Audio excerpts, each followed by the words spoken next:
Shatner was cast as James Tiberius Kirk.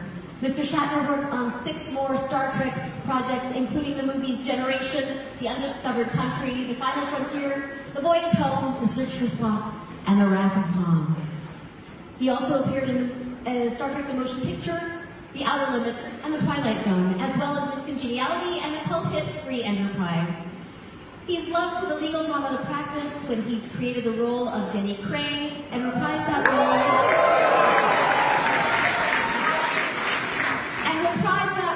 on Boston Legal. He's also well loved for Shiza My Dad Says, as well as being a critically acclaimed theater actor, in addition to many, many other well-loved projects. Mr. Shatner's popularity is noticeable beyond the borders of Star Trek. He was given a star on Hollywood's Walk of Fame, as well as on the Canadian Walk of Fame. He is a husband, a father, a philanthropist. He is well known for his incredible generosity and work for charities, including the Hollywood Horse Show. But he will always be Captain Kirk to us.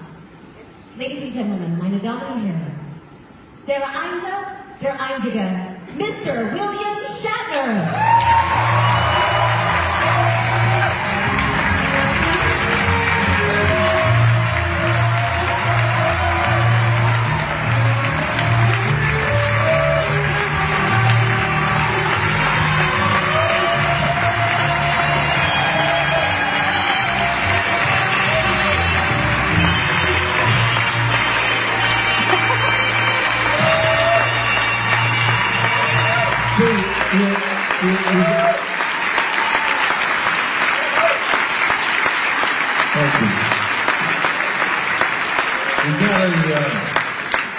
You gotta make an entrance. I mean, if you put on a few pounds in a few years, nobody recognizes you. I handed the guy on Air Canada coming over here my credit card. He looked at it. Then he looked up. And he said, "Is that you?" I said, "Yeah." He says, "God, how time flies."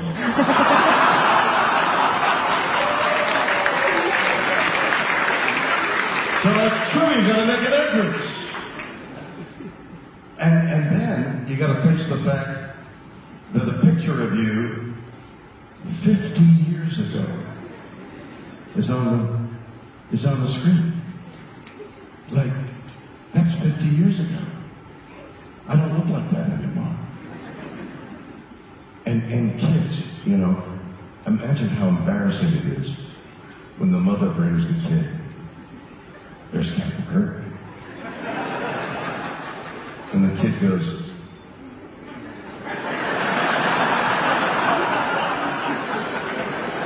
a little embarrassing, folks, a little embarrassing. So, here I am, in all my aged beauty. It's been 2 years since I was last in Germany, in another city. And I love coming back to Germany.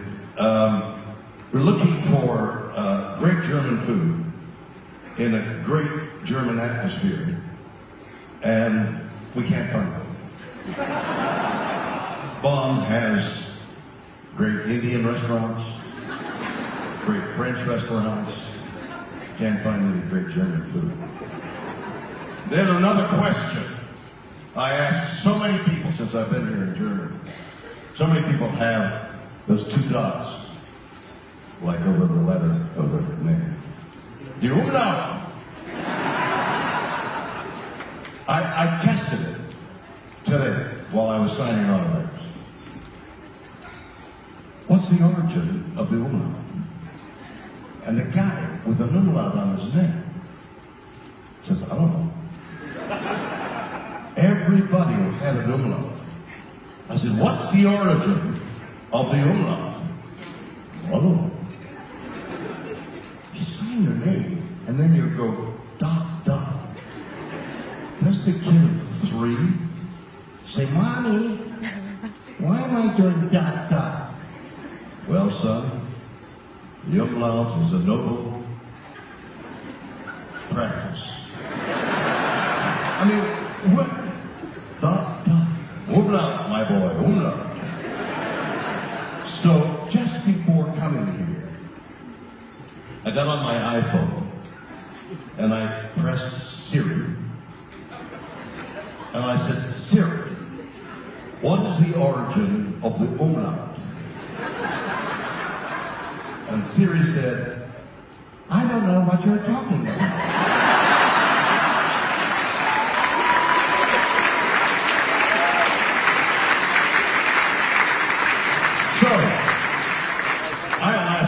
He'll ask questions and I'll give you answers the best I can. Embedded in some of those questions has to be, where did the umlaut come from? Is it like, I mean, the French have the accent aigu and the accent grave. Where does the umlaut come from? And it's like all over Europe, right? I mean, umlaut. I ordered some umlaut for breakfast. So you'll tell me where the umlaut comes from. So, here I am. What have I been doing? I'm glad you asked.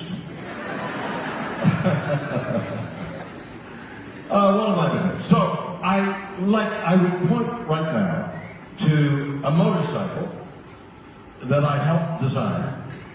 I was signing some autographs in Chicago, Illinois, in America. And a guy came up to me and he said, your autograph. And I signed him and said, you know, I'm from American Wrench, a 100-year-old motorcycle company, and we'd like to make a motorcycle for you, because I ride bikes a lot. I said, great, hey, I'm not going to argue with you. And we traded addresses and things like that. And then 3 weeks later, a friend of mine, who's a sculptor, said, Bill, because I have some of his work in my house, there's some sculpting. He said, I'd like to make a motorcycle that could fit into the Modern Museum of Art. I'd like to make a sculpting of a leaping horse that would be the motorcycle. So when you ride this motorcycle, it's like you're riding a leaping horse. Fantastic! I got American Wrench wants to make me a motorcycle. You want to design the look of the motorcycle? Let's all three get together. So the three of us all got together in the center of the country, and we talked for hours. And in the back of my mind was the idea of making a documentary about the making of a motorcycle. So I was filming us, the sculptor, the engineer, and myself. I filmed these meetings, which were sort of creative meetings. And finally, 2-3 weeks into it, the sculptor said, I can't work with everybody, I gotta work alone, and he left, leaving me with American Wrench. And between American Wrench and some suggestions I made, we made a motorcycle. It's called the Rivet, R-I-V-E-T, rivet.com. You'll see an extraordinary, modern, a motorcycle that would have fit in Star Trek. So we were talking about how are we going to sell this motorcycle. And I said, hey, I'll drive it from Chicago to Los Angeles, about 2,500 miles on a motorcycle through the desert. And the summer storms, and the tornadoes, and the humidity, and the dry, and I really didn't think it through. Once again, I impulsively did something, a story of my life. But on the other hand, it's living in the moment, which is what you want to do anyway. So now it's the week before the date where we're setting off on the motorcycle ride. And I'm doing publicity out of Chicago, internationally as well as nationally. I'm driving a motorcycle that I helped design 2,500 miles. That's what I'm going to do. I'm getting on this motorcycle and I'm driving it. I've never quite seen the motorcycle. It was still being fashioned. And so up until we were leaving on a Monday morning, Sunday night, no motorcycle. And I'm getting a little worried. And they said, well, we're going, we're working all night, they're getting a... So, as part of the documentary, I passed by a psychic, soothsayer. I said, let's go in there. So we go in, and I say to her, we're driving this bike, and what's going to happen? And she said, you're going to have trouble. Lots of trouble. I said, well, will the motorcycle start? And she said, not necessarily. So we got on the camera.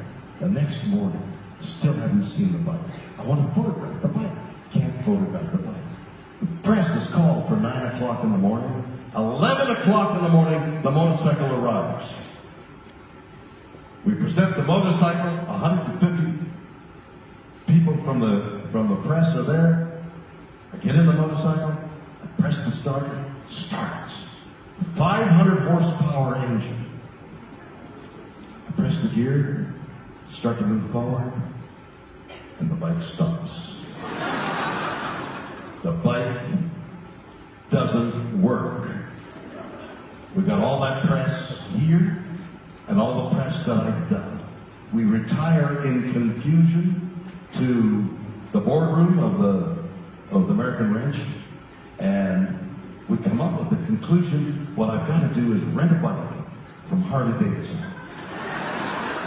And we'll truck this new motorcycle along, and we'll present it in every city that we're in, because we're working with American Legion, which is a gathering of veterans from various wars, and they're coming along on a motorcycle ride with us, a half a dozen of the veterans. And we'll stop off at these clubs, these gathering places, and raise funds for their charity. And that's what we do. We drive 2,500 miles, we present the bike, we raise funds. I'm shooting a documentary. People, the riders, are fainting from the heat and the dry. I fainted in Las Vegas from 125-degree heat. I passed out in all places in a Harley Davidson air-cooled shop. I passed out for a second, brought myself up. And finally we made it to Los Angeles. And we're making the documentary, we're putting the documentary together now. That's what I've been doing. What have you been doing?